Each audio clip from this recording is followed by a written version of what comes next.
Sledeča oddaja je bila posneta s pomočjo prijateljev in sodelavcev misionarske skupine Joyce Meyer. No, sem pač negotov in me vsega strah. Tako sem bolan in utrujen od vsega tega. Niti ne vem, kako dolgo bom še lahko zdržal, o Bog. Če ne bom imel nobenega odgovora do jutri, mislim, da bo zame prepozno.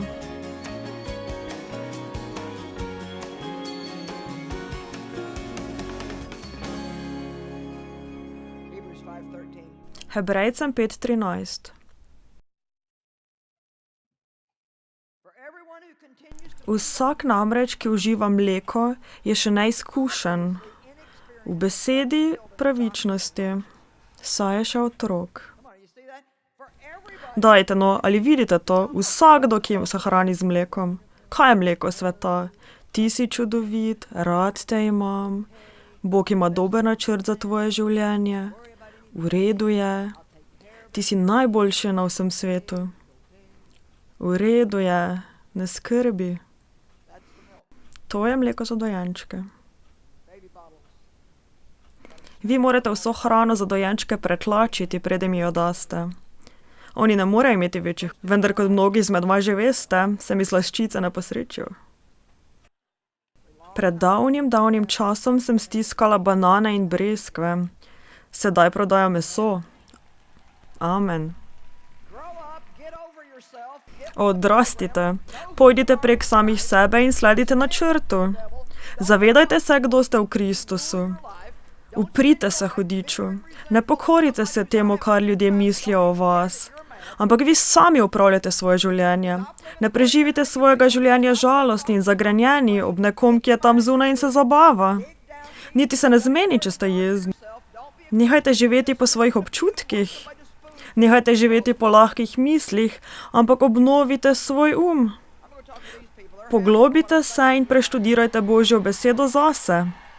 Ne bodite kristjani, ki samo sedijo v cerkvenih klopeh in si samo želijo nekoga, ki bi jim dajal hrano.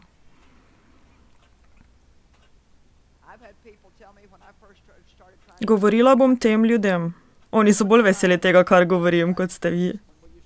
Ali ni to res? So ljudje, ki so mi govorili. Ko sem te prvič poskušala poslušati, sem te uspela poslušati samo na eni strani. To je bilo v tistih časih, ko smo uporabljali kasete. Veste, ko je kaseta prišla do konca, si jo moral obrniti. Spominjam se gospe, ki mi je rekla: ko sem te prvič poskušala poslušati, sem te enkrat lahko poskušala samo na eni strani. Kajti preden sem končala na eni strani, sem bila tako jezna nate, da bi ti kar zavila vrat. Nato je nadaljevala. Nato sem čakala nekaj dni, prišla sem nazaj in poslušala še na drugi strani. Veste, Bog veliko pričakuje od nas, vendar dobra novica je, da On nikoli ne pričakuje, da bi živeli nekaj, česar nam On ni dal. Čudovito. On mi daje usmiljenje in pravi: bodi usmiljena, On me ljubi, nato pravi: ljubi druge ljudi. On mi odpušča in mi pravi: odpusti drugim ljudem. Po njem mi napravi pravično, nato pravi: sedaj delaj, kar je prav. Naj vsakdo reče: imam to, kar potrebujem. Vi imate. Vi imate to. Dobro. Pismo Filipljanom 2, 12-13, da naj delamo za svoje odrešenje v strahu in trepetu. Ne bom se pri tem ustavljala. Zagotoviti si hočem čas, da podelim z vami neke druge stvari. Pavel govori o rasti in napredku. On v pismu Filipljanom spodbuja kristjane, da si prizadevajo za svoje odrešenje v strahu in trepetu. Če ne razumete mnogih stvari v Svetem pismu, lahko tudi tele napačno razumete. Mi vemo iz pisma Efežanom 2, 8-9, da nismo odrešeni iz del. Mi nismo odrešeni zaradi del, ki jih opravljamo, ampak samo zaradi Božje milosti. Ali moramo torej zares delati za svoje odrešenje? To, o čem on govori, zadeva ponovno rojstvo. Bog pri tem nekje globoko v nas, v našem duhu, posadi seme tega, kar je Božje. Ves ostali del življenja, dokler ne izdihamo zadnjega diha, je, da sodelujemo s Svetim Duhom, da dopustimo Božjim darovom rasti in obrozditi sad. Vsakdo ima darove in naj tudi drugi vidijo, da se leti v naših življenjah razvijajo. Nič več ni tista majhna stvar. Jaz sem odrešen. Ko bom umrla, grem v nebesa. Vendar nihče ne bo več videl, dokler živim. 1. Janezovo pismo 3:9. Mislim, da boste morali teči po dvorani, da boste to videli. Ne vem, ali boste zmogli ali ne. Tukaj imam nekaj koščic. To je breskvena koščica in tale je od avokada. Koliko izmed vas ve, da če posadim breskvo, ne dobim avokada? Smo dovolj razumni? Poglejte, kako ste pametni. Če zasadim avokado, ne bom dobila breskvenega drevesa. Pravzaprav je v notranjosti te breskvene koščice tudi drevo breskve. V koščici je zasnova breskvenega drevesa. Vendar dokler je koščica kot takšna, ne bo nikoli nič z njo. Sveto pismo pravi, če seme ne umrje, ostane samo. Vendar če umrje, obrodi sad. Smrt pride in seme ne neha bivati potem, ko je pokopano. V zemljo ga posadijo in toplota, tema v zemlji in njen pritisk bodo storili, da se seme odpre. Toplota, pritisk in tema bodo storili, da se odpre. Še enkrat, poglejmo, če to razumete. Divjina, peč, vročina in tema tega, ko nas pokopljajo. Dajte, no. Tisto zemljo, ki jo vržejo na pokrov od krste.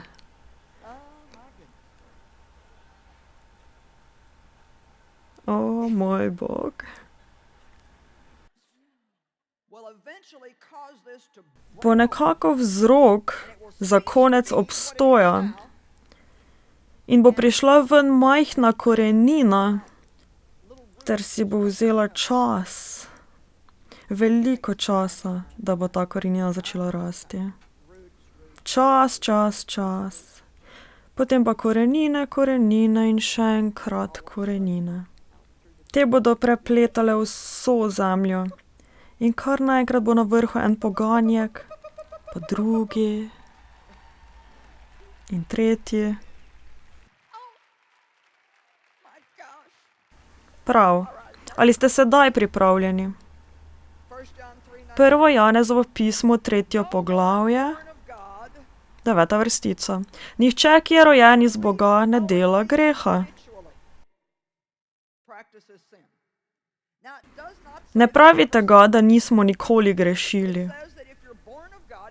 Pravi, da če si ponovno rojen, ne moreš premišljeno, zavestno in iz navade grešiti.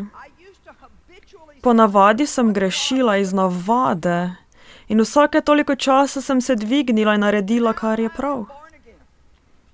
Vendar sedaj, ko sem ponovno rojena, delam po navadi to, kar je prav. In včasih nevede spodrsnem ter naredim kaj narobe. Pri tem potrebujem odpuščanje in hvala Bogu, da ga lahko vsakič dobim. Trdno verjamem, da bom naslednje leto ob tem času počela manj slabega in več dobrega. Vendar pa bom še vedno delala dovolj napačnega, da bom potrebovala Jezusa. Nihče, ki je rojen iz Boga, ne dela greha premišljeno, zavestno in iz navade, kajti v njem obstaja njegova narava. Poglejte sedaj to. V njem so principi življenja, božanska narava, seme od Boga, Božje seme. Jezus je tisto seme. Veliki se, kajti seme od Boga je v njem. Ko pa enkrat v tebi prebiva Božje seme, boš prej ali slej ustvaril podobo Boga v svojem življenju.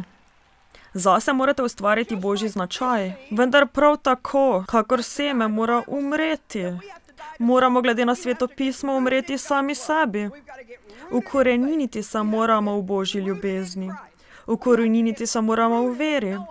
Ukoreniniti se moramo v Kristusu. Ukoreniniti se moramo v zavedanju, kdo smo v Kristusu. Ukoreniniti se moramo v pravičnosti. To ne more biti kakšna pasivna misel. O, Joyce, samo reci, da smo upravičeni v Bogu po Kristusu. Hvala ti, Gospod. Tako rad imam to, ko ona o tem govori. Tako dobro se počutim o tem. Ne tako, dragi moji. Naj vam nekaj povem. Če ste negotovi in ne veste, kdo ste v Kristusu in imate samozavesti in ste vedno na repu vsega, potem morate reči, to ženo sem slišal nekaj izreči in ko je spregovorila, se v moji notranjosti nekaj premaknilo. Vendar moram to bolj preštudirati. O tem hočem več prebrati in premoliti. Naučiti se hočem, da sem pokončna oseba, takšna kot Bog hoče, da sem. Nihče ne more pridobiti zmage za vas. Vi morate si jo sami izboriti. Vendar, ko si boste pridobili svojo zmago, nihče ne bo imel veselja ob tem. O, želela bi, da bi lahko prišla naokrog in povedala, kako sem se spremenila od tedaj, ko sem začela. In da sem 1000-krat hotela nehati in obupati. Vi ne veste, kaj vse bi dala, da bi imela nekoga, ki bi mu lahko povedala to, kar vam danes govorim. Nikogar nisem imela, da bi mu povedala. Nikogar nisem imela, da bi meni povedal. Končno sem se dokopala preko knjig in Svetega pisma, da je Bog začel na mene delovati. Ko sem milijonkrat hodila okrog iste gore, živela v puščavi in poskušala umreti sama sebi. Ko ste ponovno rojeni, se zgodi naslednje. Božje seme je vsajeno v trebuhu vašega Boga in duha. Lahko rečemo, da je na nek način vsak človek, moški ali ženska, je noseč z Božjim semenom, z vsem, kar je Božjega.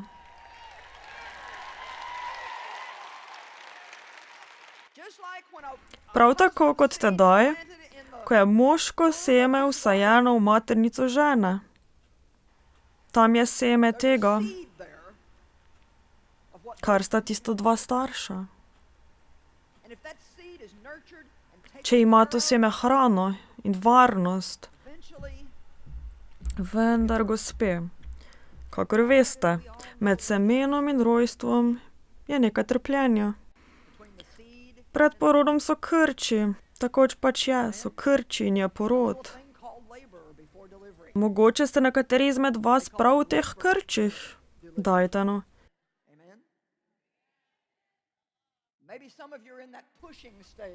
Veste, ko komaj gledate te razkuštrane laske na dojenčkovi glavi in si mislite, to me bo ubilo.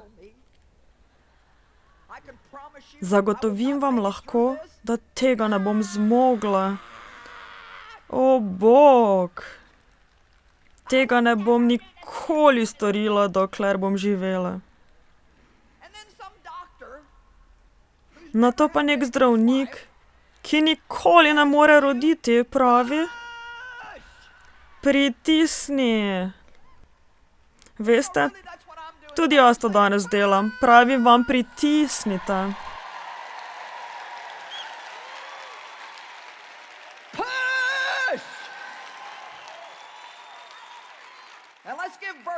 in rodite malo bolj božje obnašanje. Rodite nekoliko več ljubezni, pravičnosti, miru, veselja. Pokažite svetu, kaj pomeni biti božji otrok. Ne hodi vsakdo naokrog z mislimi. Tako sem negotov in strah me je. Tako sem naveličan tega. Ne vem čisto natanko, kako dolgo bom še lahko tako vztrajal, o Bog. Če ne bom imel nekega odgovora do jutri, mislim, da bo vse to zame prepozno. Ne, pritisni.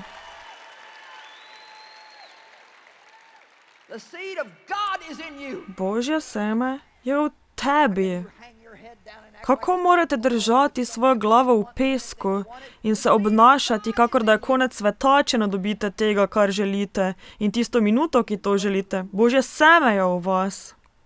Vedeti morate, kdo ste. Vse, kar boste kdajkoli potrebovali, da ste zmagovalci, je že zasajeno v vas. Kristus v meni, upanje slave.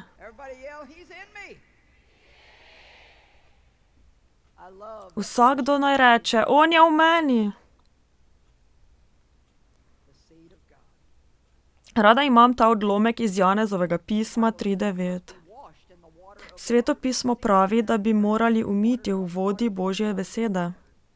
Ko je seme posajeno na zemljo, rabi veliko vode in še več vode.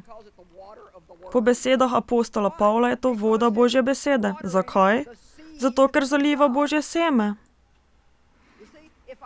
Vidite, če jaz hočem, da tole zraste v avokado, ga ne morem samo potisniti v zemljo. Moram ga zalivati. Ali ni tako? Božje seme je v naši notranjosti, vendar pa ga jaz moram zalivati. Moramo ga zalivati. Tukaj ste danes, da ga zalivate. V nedeljo zvečer prižgite televizijo in boste prejeli vodo za rast. Ko v nedeljo greste v cerkev, si pridobite vodo, da lahko rastete. Če vam kdo reče, kam greš, jaz grem po vodo.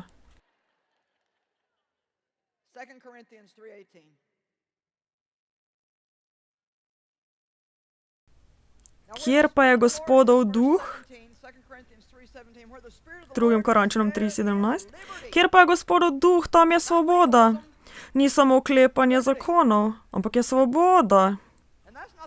To ni svoboda za greh, ampak je svoboda, da ne grešimo. 18. vrstica. Mi vsi pa z odgrnjenim obličjem. Ali ste se kdaj spraševali, kaj naj to pomeni? Mi vsi pa z odgrnjenim obličjem odsevamo Gospodov sijaj in se spreminjamo v isto podobo, od sijaja v sijaj, prav kakor od Gospodovega duha. Tako smo neprestano v procesu spreminjanja. To je tudi temelj, ki mi ga pokaže Jezus. Kakor dolgo bom ostala v Božji besedi, je kakor ogledalo. Če zalivam seme z Božjo besedo, potem se bom spremenila. Slednja zadeva pogled od zunaj. Spreobrnjenje je zadeva, ki deluje od znotraj.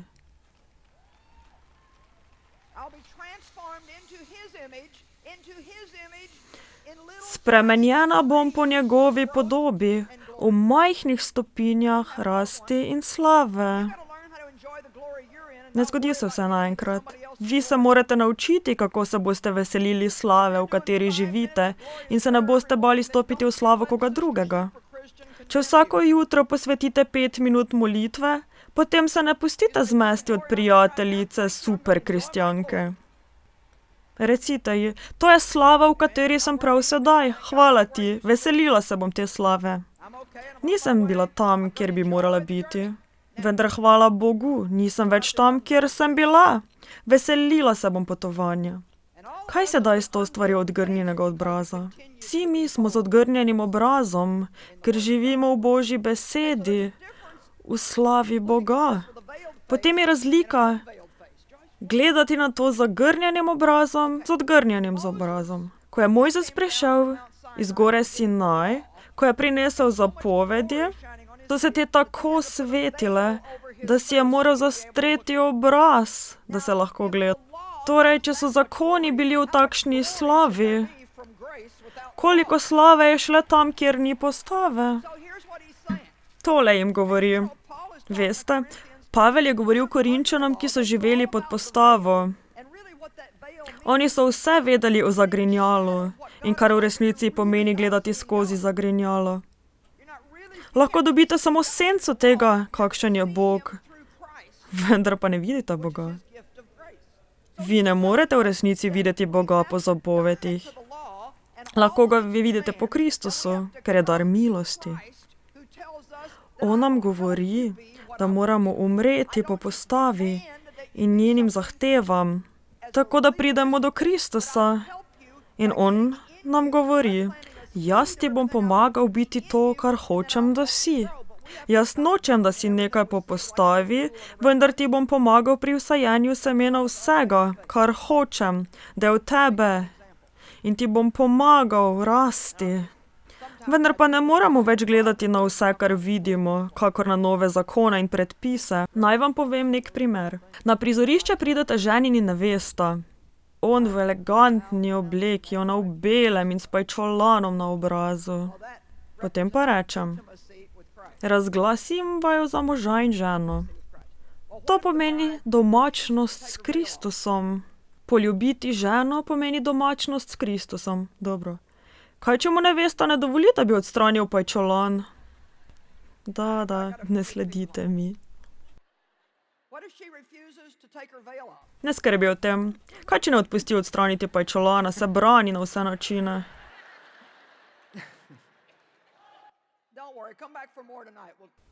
Povedala vam bom prihodnjič. To je nekaj takšnega, kakor da bi zavrnili opustitev zakonov, pravil in ureditev, da bi nas duh vodil. Če ne pustimo to, kar mislimo, da lahko storimo, in se popolnoma ne podvržemo temu, kar je Kristus napravil. Potem je to podobno nevesti, ki odkloni, da bi ženin odgrnil pajčolan.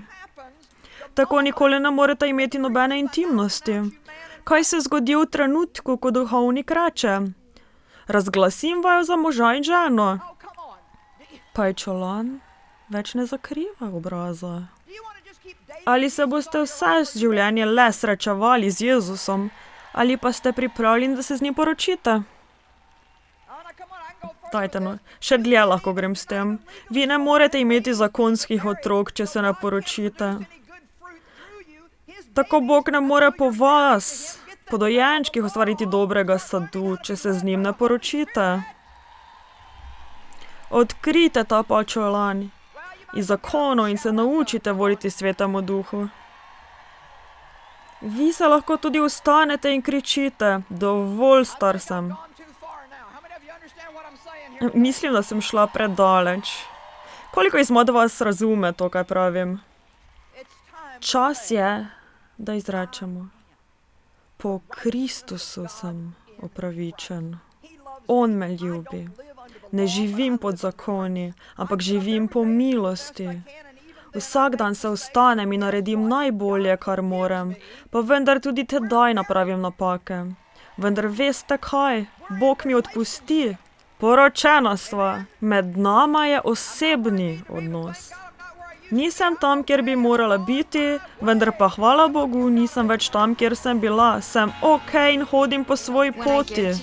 Ko darujem misionarski skupini Joyce Meyer, čutim, da sem blagoslov za druge, ker ko ti daruješ njim, se oni razdajo za druge.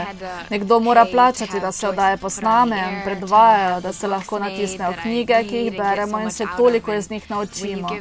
Če ti daruješ njim, v resnici daruješ vsem, mnogim ljudem po vsem svetu.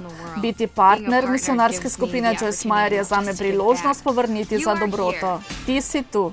Predvajana oddaja je bila plačana s strani prijateljev in sodelavcev misionarske skupine Joyce Meyer.